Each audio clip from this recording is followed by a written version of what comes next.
Hi, sweet people. It's Nana Rose. I'll tell you, I just needed to talk to my friends this morning. I'm a little frustrated with myself. But let me tell you that this video is brought to you today by Super Nana. She is the fixer of every relationship. She is the fixer of broken things. She is the fixer of life in general. She is the fixer of injustices in this world. Not. She thinks she is. She tries to be, but she's not. When I was little, my grandpa called me gourd head, and I know I've mentioned this before, but it warrants bringing up again. I was a really good kid, but I think he called me that because life was rough and he knew it, and just, I think he liked my resilience or something, maybe my hard-headedness. But then you add to that I have always been a little bit of a rebel, but in kind of a passive-aggressive way. I mean, I'm a real people pleaser. I want people to like me, but I just still try to figure out ways to do things or say things that I think won't hurt people, but will get the job done. And then you mix in with that I am just overly sensitive. Everybody I've ever been with, every relationship has always said, you're too sensitive. You let your feelings get hurt too easily. If you can't find something to worry about, you'll go find it. Well, I think all of that's true.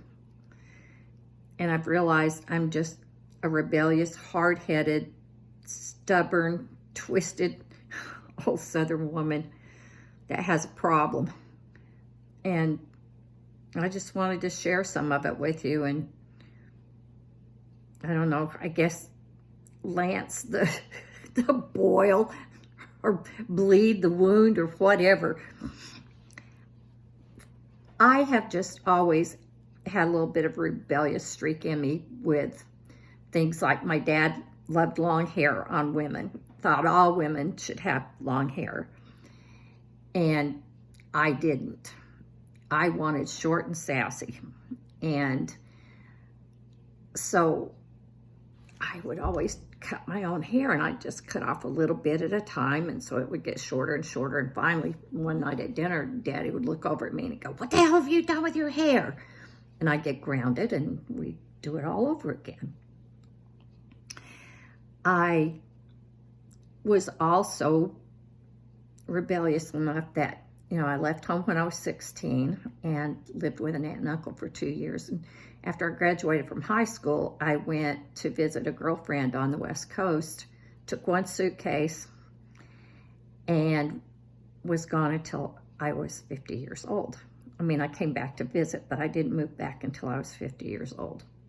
I just felt like I had a better way to do things than what I was experiencing. So I did it, sometimes not thinking of the consequences.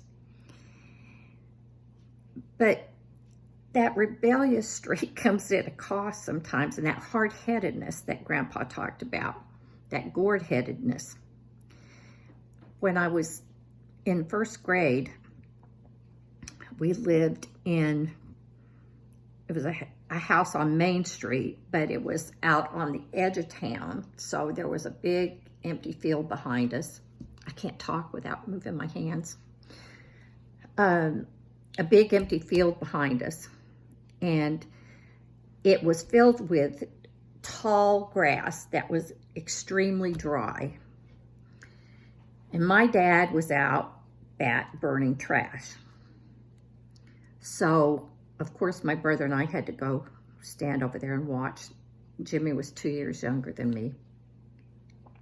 And so Daddy got ready to go back inside, and the fire was still burning, but it had died way down. And he said, "Now, don't you damn kids touch that fire." And, "Okay, Daddy, okay." So, of course, By the time he got back to the house, I was poking in the fire just because those embers were so pretty, just glistening, and I just thought, oh, how cool. And so I put a stick in it, and I would lift up on the stick, and the stick, whatever was hanging on it would glow when it would get a little more oxygen to it.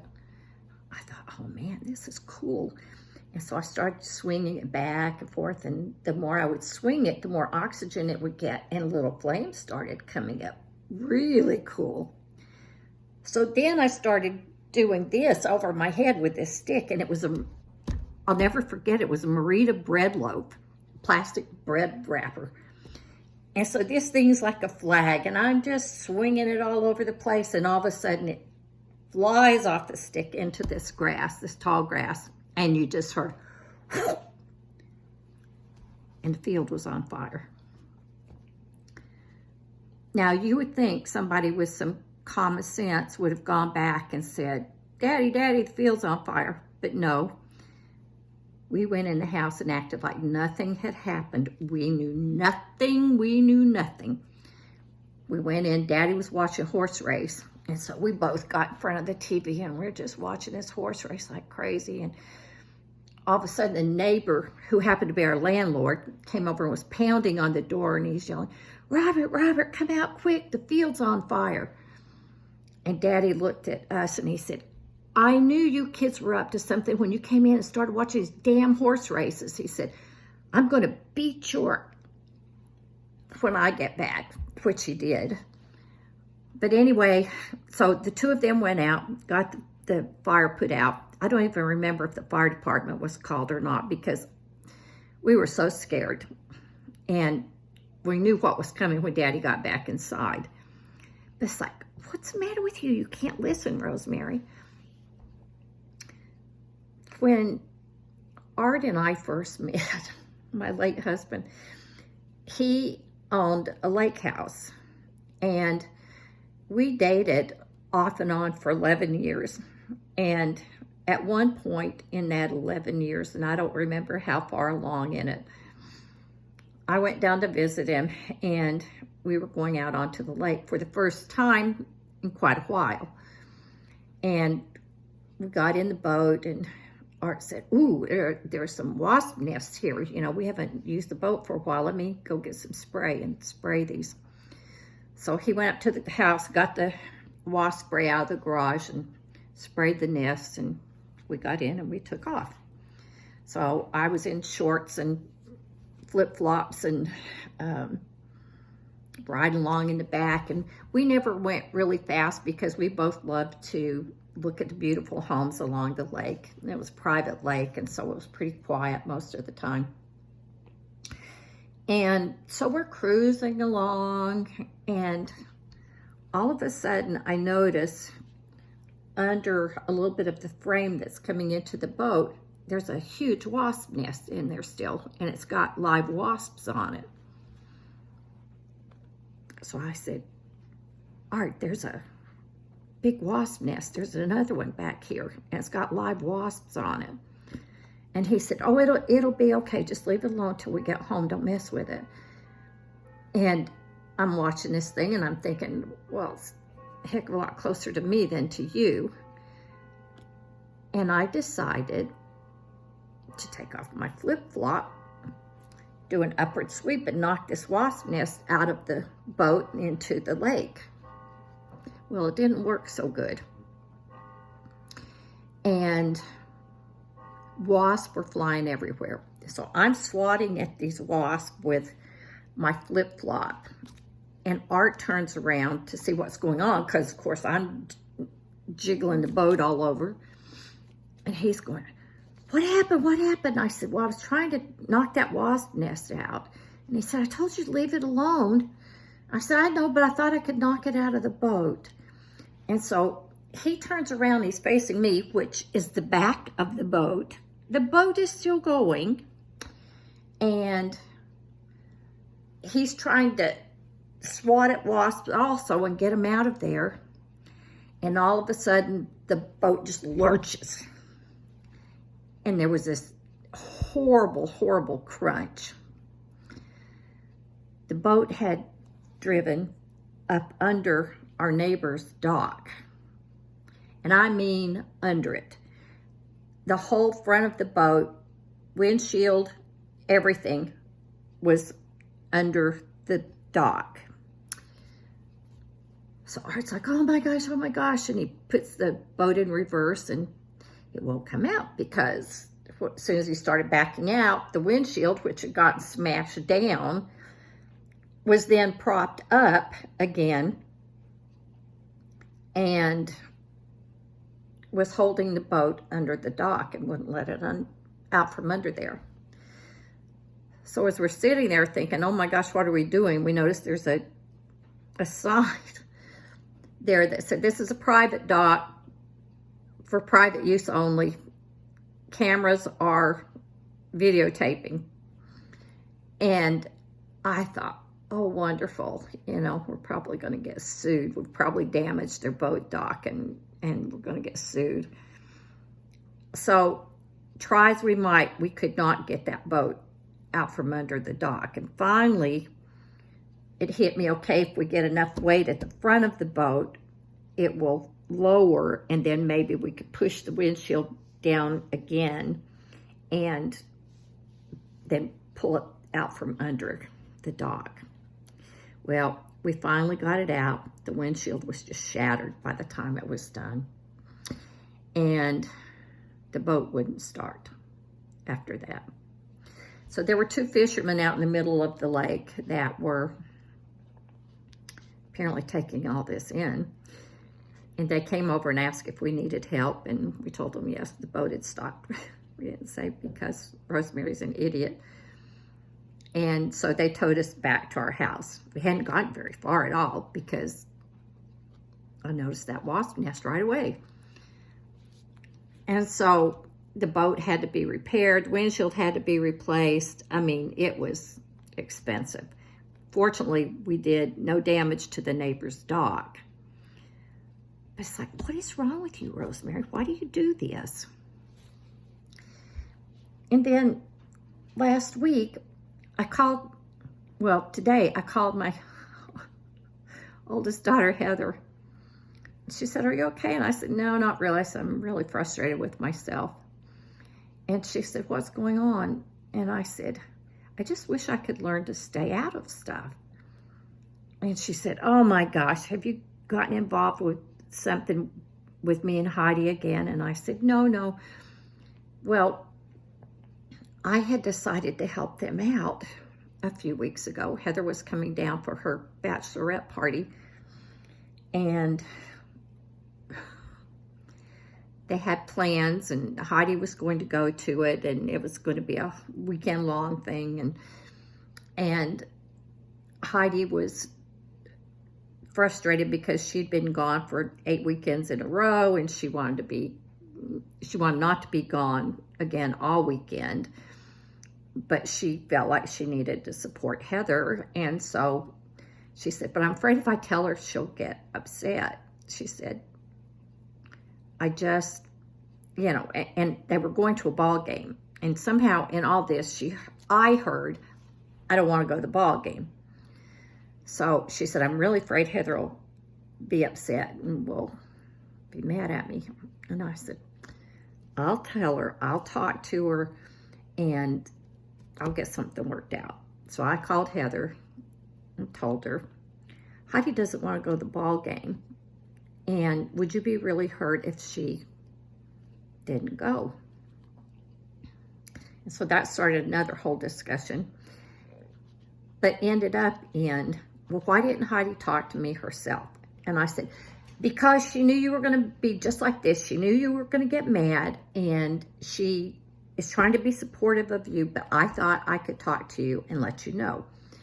And she said, well, I much rather would have had Heidi call and talk to me herself. She's an adult.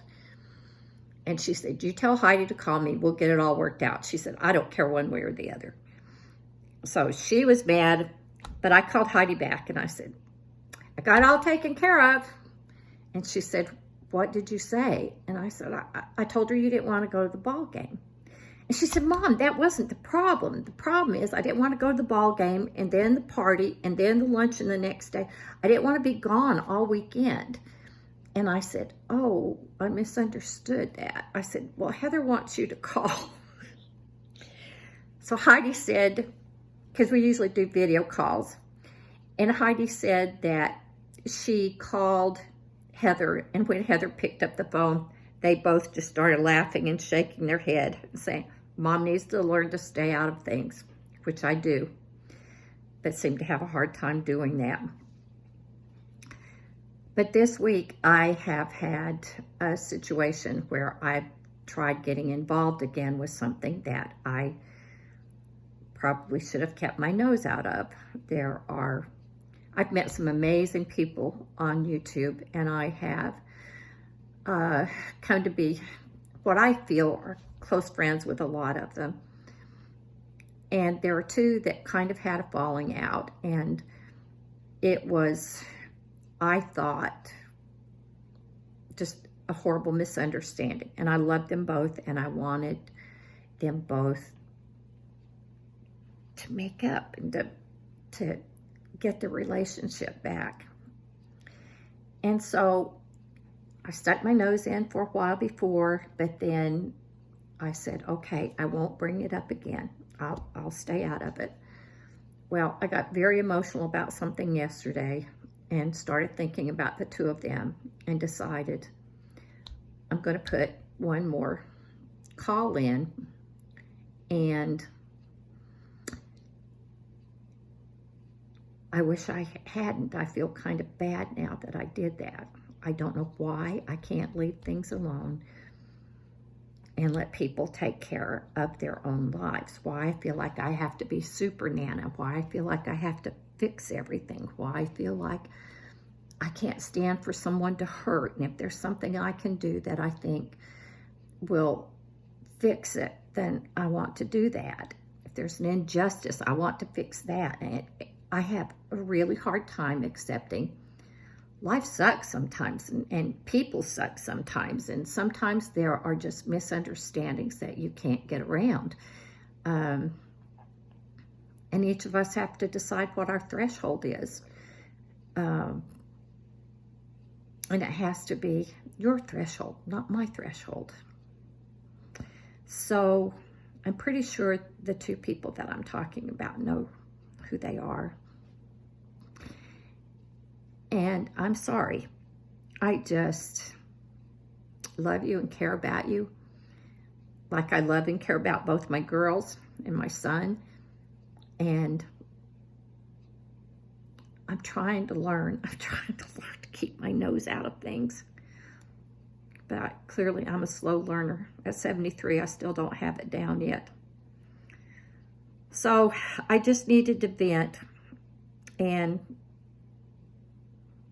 have thought today, you know, my younger brother, Bobby, he always said, Rosie, you just ain't right. And he's pretty much right. I think something's just bad wrong. Something's bad wrong with me. Anyway, it's done with love, but doesn't always feel like love, I guess, when I do it, when other people get thrown in the middle of it. So anyway, just wanted to share that with my buddies. It was a little bit of a funny story in the middle of all of it, but maybe Rosemary's Fables. The moral of the story is keep your nose out of other people's business. Quit feeling like you need to defend everybody and take care of everybody, because you can't. Anyway, talk to you next time. Bye-bye. Love and hugs till next time.